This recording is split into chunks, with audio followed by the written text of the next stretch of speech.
name is Keshari Morrison, and today I'd like to share with you some of the ideas from this program that I will use in my own career going forward.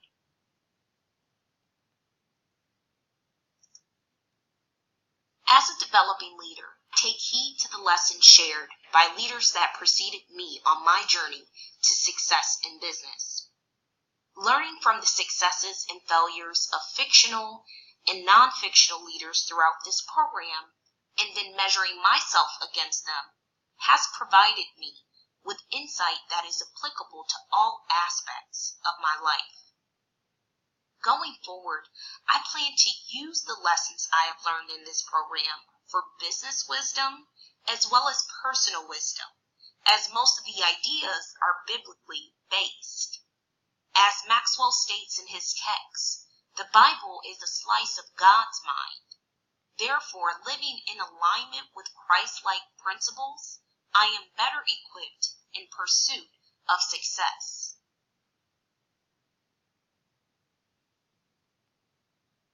The first obligation of a leader is to grow. John C. Maxwell.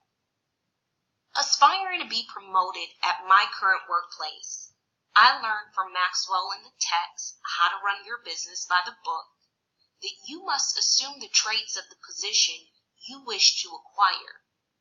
That means thinking and acting like a manager if you want to someday manage the company you are at, or reading books and taking courses specific to that position. It is more of a mindset than it is actually performing the day-to-day tasks of the role you want, and it is one that I will exhibit for the rest of my life. This mindset will help me in the business arena as my talents and expertise begin to unfold, and I embark on different opportunities. Going forward, I will attend workshops, seminars, and read books that prepare me for the next step up in my organization. Although I am currently in an entry-level role, without the demand and responsibilities of a promotion, I have time to sharpen my skills and grow my expertise so that I am truly ready when the opportunity presents itself. Going the first mile fulfills an obligation. By going the second mile, you earn the right to witness and influence. John C. Maxwell. Honestly speaking, I am not one that does the bare minimum at work, but I also don't consider myself an overachiever. My just enough mentality is not a result of laziness. Instead, if I knew what I should be doing to separate myself from people who fall in that category, I would apply myself more in all areas of my life. Maxwell suggests, rather than doing what is required, have an and then some mindset, and let that mindset show in your work ethic. To address my flaw of doing only what is required of me, rather than going the second mile, I intend to seek God's wisdom and that of leaders at my work. What I hadn't realized by not going the extra mile was that in many situations, I may have been one phone call away, one prayer away, or one sleepless night away from my breakthrough. Now, however, I will give more of myself, my talents and energy and so forth to everything I do, so I don't miss out on an opportunity.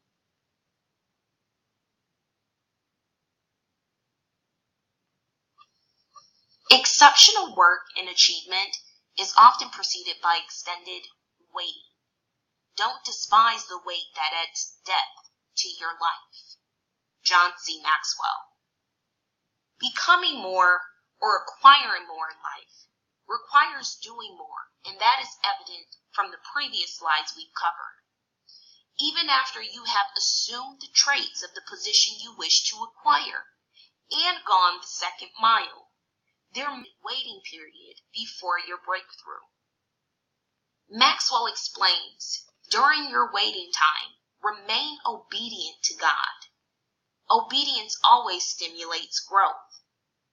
This is illustrated when you have given everything you have to go to that next dimension in your life, personally or professionally, and it does not happen right away.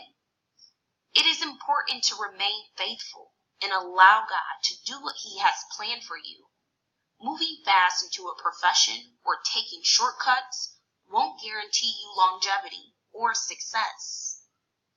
Going forward, I aim to rely more on my faith in God and allow that waiting period to add value to my life. Although it may be painful waiting for the next opportunity, it will give me time to study and work diligently so I am prepared for what God has in store for me.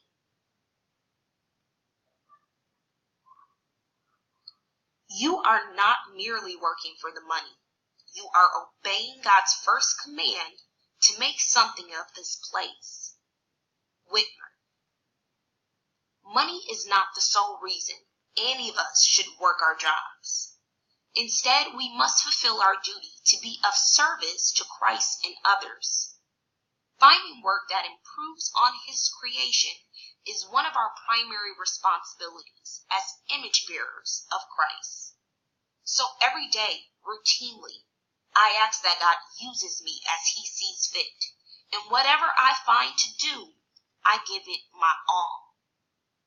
As a student of the Bible, I realize that it is the Lord Christ that I serve, and I want my work to be a reflection of that.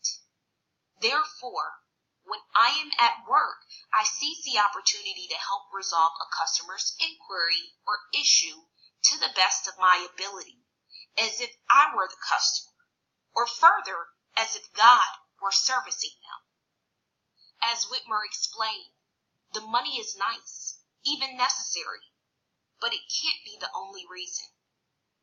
Doing the work that God has ordained us to do on His behalf requires that we do it with all our might and let the results be a reflection of Him who is in all of us. The article on responsibly cultivating the earth not only validated my daily ritual to seek God in my efforts to enhance the human endeavor, but also to give it my all when I am doing it.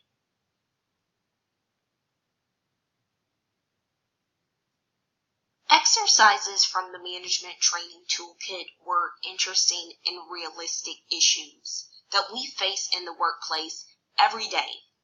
Having done those exercises, I am able to assess problems in the workplace and develop a well-thought-out course of action. The author of the text analyzed these cases from angles I had not thought of, which confirms that there is more than one way to resolve workplace issues. These exercises will be helpful to me in the future when similar problems present themselves, at which time I will have the confidence and skill to overcome them. In conclusion, what I have learned throughout this course has benefited me now in my personal and professional life. Going forward, I intend to apply the lessons and techniques from this class's textbooks and discussions in my career. I hope you all enjoyed listening to my presentation, and I wish you all success in your future endeavors. Thank you.